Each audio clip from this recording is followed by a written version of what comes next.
มาเด้อพวกเจ้ามาเด้อกินนั่นต้มกรณีนำกันเคยกินบ่ บางคนบอกบ่เคยเนาะเขาว่าเอ้าไปอยู่ไสมาเจ้าบ่เคยเพราะว่าเขากินกันเบิดบ้านเบิดเมืองเนาะอันแถวใต้เนาะสวรรค์แต่ก็บ่ฮู้ว่าแถวอื่นเขากินหรือบ่เด้อแต่ว่าโซลาเขาก็ขายนะนี่ในตลาดที่แบบเขาหรือว่าในห้างที่แบบว่าเขาขายอันกะปิขายเฟอนะมันขายนำกันได้พวกแก้วนี่มันมีหลายแบบสไลด์บานทำมันจะเป็นแบบเป็นท่อนเนาะเป็นท่อนอันนี้มันแต่ว่าอยู่นี่มันจะมีแบบหลายแบบนะเดี๋ยวก่อนสีซอยเข้ากันแล้วได้นี่นะมันห่อนข่อยใส่เป็ดต้มนุยเป็ดเข้ากันแล้วมันห่อน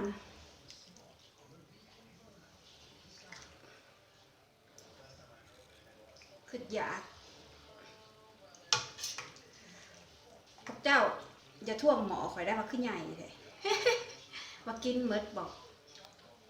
อันนั้นได้นี่ได้หมอมันตื้นได้พวกเจ้าเอ้ยมันกว้างแต่มันตื้นมันบริร้ายด้วยนี่แต่ว่าข่อยกับบริกินเธอเดียวได้ข้าวต้มกินหลายเถื่อพอข่อยขี้ข้านเห็ดของกินหลายเถื่อนะ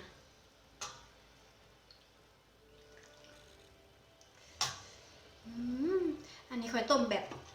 อันสมัยเฮาเฮียนน่ะนะบ้านแบบเฮาสิต้มน้ำสุปต่างหากแล้วก็เฮาวันมาใส่ต้มเสร็จใส่ต่างหากก็ได้อันนี้ข่อยต้มใส่เริ่มมันจึงนัวนะ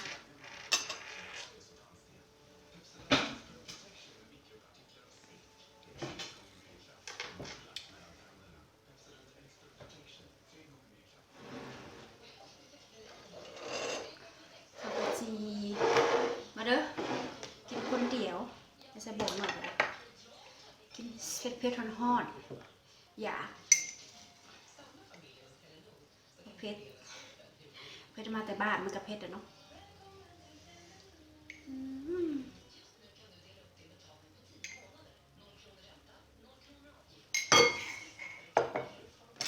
ปรุงก็ได้ข่อยเขียวปรุงสดตอนฮ้อนที่ใส่ซีอิ๊วจะใส่น้ำปลา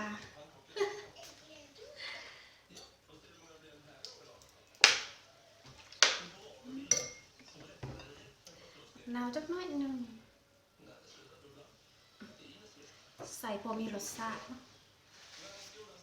แล้วก็ผักโขยผักบัวเจียวไปเจียวใส่น้ำกันเลยเขาก็เห็ดต้มเห็ดแบบกันนะสมัยตะกี้นะเขาบริเห็ดแบบลวกเขาเห็ดต้มมันจะเขาเนื้อเขาหนังควันตรวจ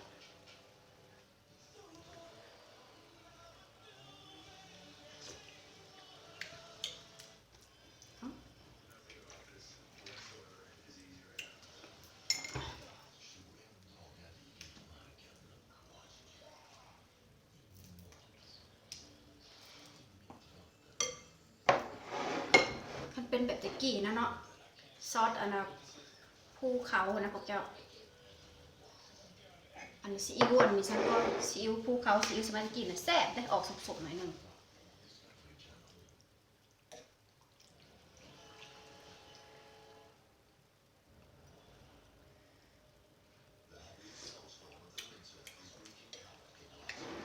ก็ขอจะใส่ไปซ้ำปรุงมาได้กันบางเถื่อก็เป็นน้ำปากเลยปรุงไปโลดปรุงกระไรโปรจักนะสิโปรจักรสชาติว่ามันยังห่อนระบบคู่ค่ะ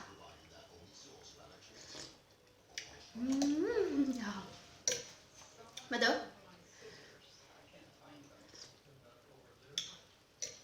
แซ่บนะ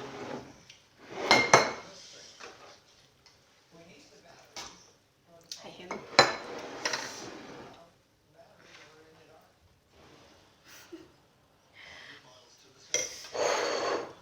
หมูพัวไป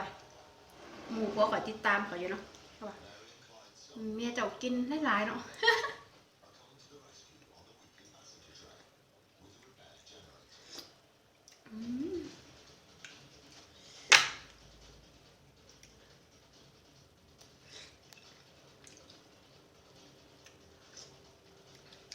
นะพวกเจ้าจักเพชรบ่เพชรจะเบิ่งเพชรมาแต่ลาวขอยสั่งแบบเอาเพชรเอาไปหาเลือกแบบว่าแบบเขาตักเลยกินกุ้มขึ้นเลยพากันจามเลยนะ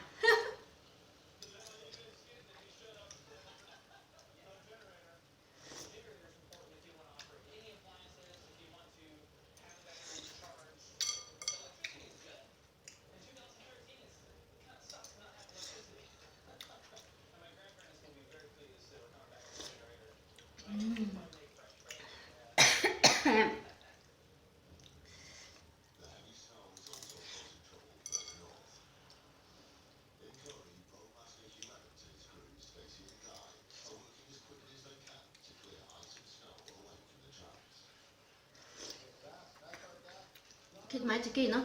สมัยจิกี้นะไปโรงเรียนเนาะตอนเศร้าหรือว่าตอนนั้นนะแรงๆเลิกเรียนนะก็ว่าแซ่บแซ่บ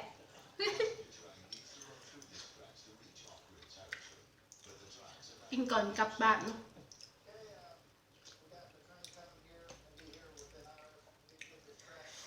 แบบตอนเรียนข่อยทำบ่มักปานใดได้กับเปียกเฟอข่อยกับบ่ปานใดข่อยมักกินอันนี้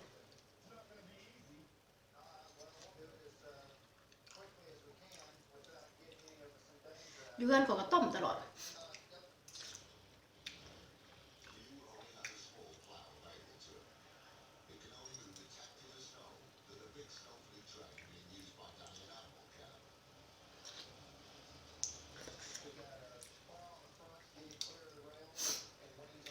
เพื่อนข่อยมีหลายมุมอยู่ได้พวกแกมุมไหนก็มีมุมไหนก็มีแต่ว่าข่อยมักมุมนี้เพราะมันแจ้งยามนี่มันยามหนาวมันมืดคันว่าอยู่นอกกับได้แต่มันหนาวบ่ไหวช่วงยามร้อนก็สิออกไปปิ้งชิ้นได้ก็จะเป็นชิ้นได้ชิ้นได้ชิ้นจุ่มอยู่ข้างนอกหน้าบ้าน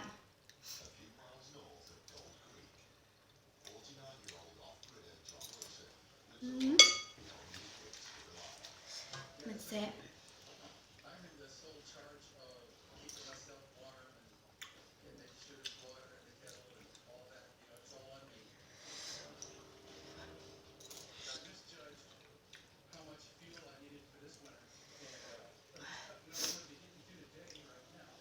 ยามหนาวในโซนร้อนๆเผ็ดๆมีแห้งเนาะ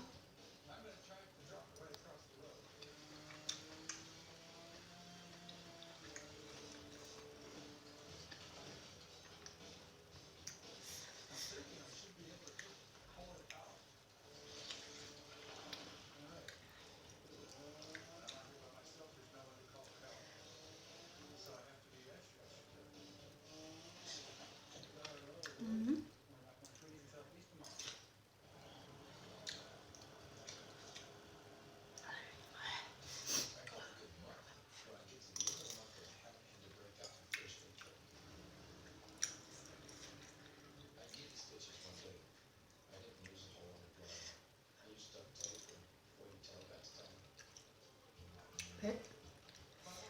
เผ็ดแต่กระแซ่บ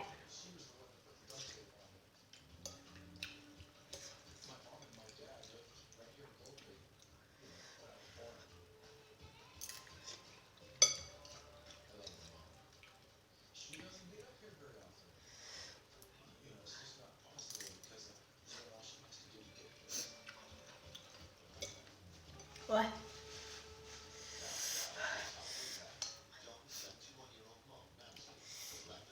สะเจอ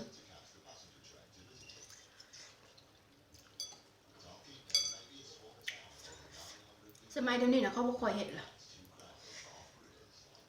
คือว่าแหละคนบ้านเฮาคนลาวเนาะจะเป็นยังแบบบ่ค่อยอนุรักษ์แบบอาหารแบบเดิมๆไว้เก่าๆไว้นะเพื่อลูกหลานเด็กน้อยสมัยซุมื้อนี้สำหรับฉันนึงบ่ได้ค่อยฮู้อันอาหารแบบเดิมๆดังเดิมแต่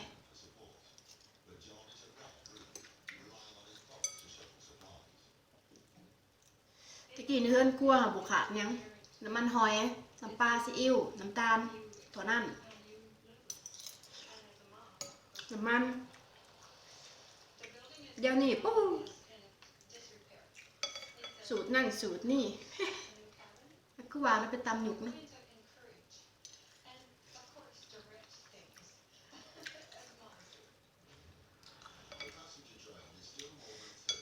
ก็วางแหละตะกี้ก็หูแต่อ่อมเนาะป่น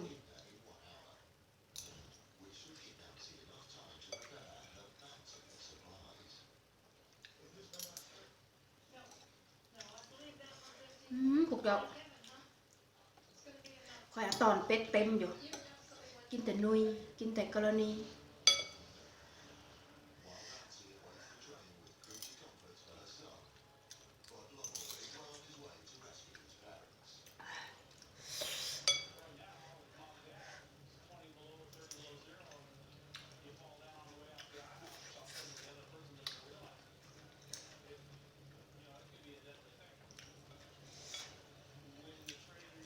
กินเผ็ดเลยประวัติห่อนกินห่อนว่าเผ็ดเอาว่าพิษกินห่อนกินเผ็ดเพราะว่าห่อนตอนแรกๆหนาว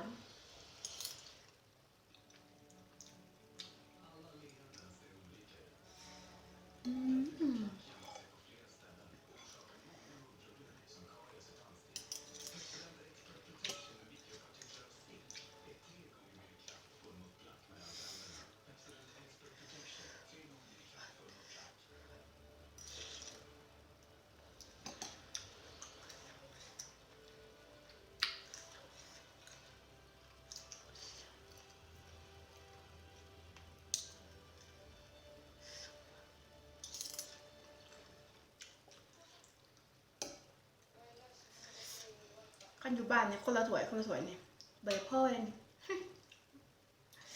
อันนี้กินคนเดียวก็คือว่าเลยข่อยมักกินข่อยเชี่ยวบัดคืนแห่งตอนถือผ้านี่ช่วงนี้ข่อยกินเท่าหน่อยแต่ว่ากินตลอดกินบ่หยุดนี่กินหินนะกินลิ้นเรื่อย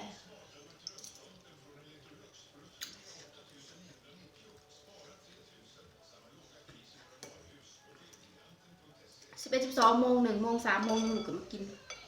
เวลาข่อยนอน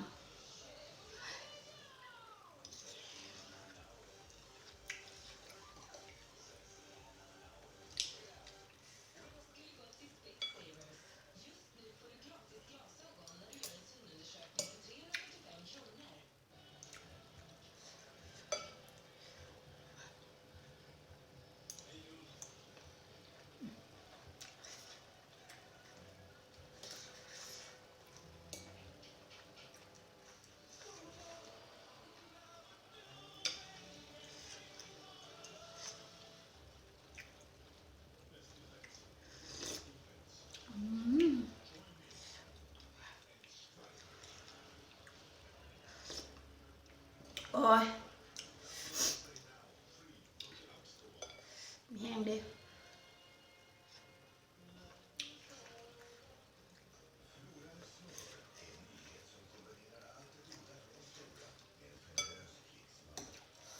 เครื่องในหลายๆมีแต่ตับไตหัวใจคนหมักเครื่องใน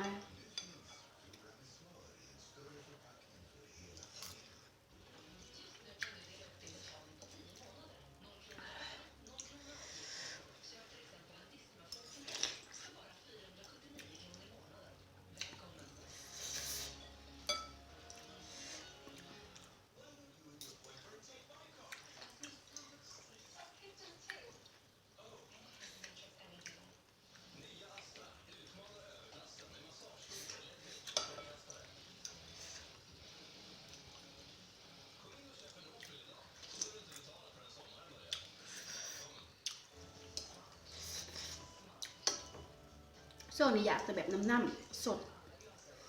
ก็เป็นอากาศมันหนาวบ่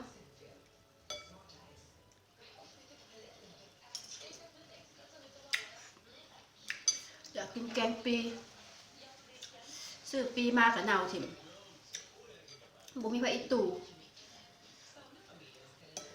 บ่จักในเฮ็ดเสียดายอยาก กินแกงปีใส่ไก่เขาอันหนึ่งเขาอันห่อนเนาะ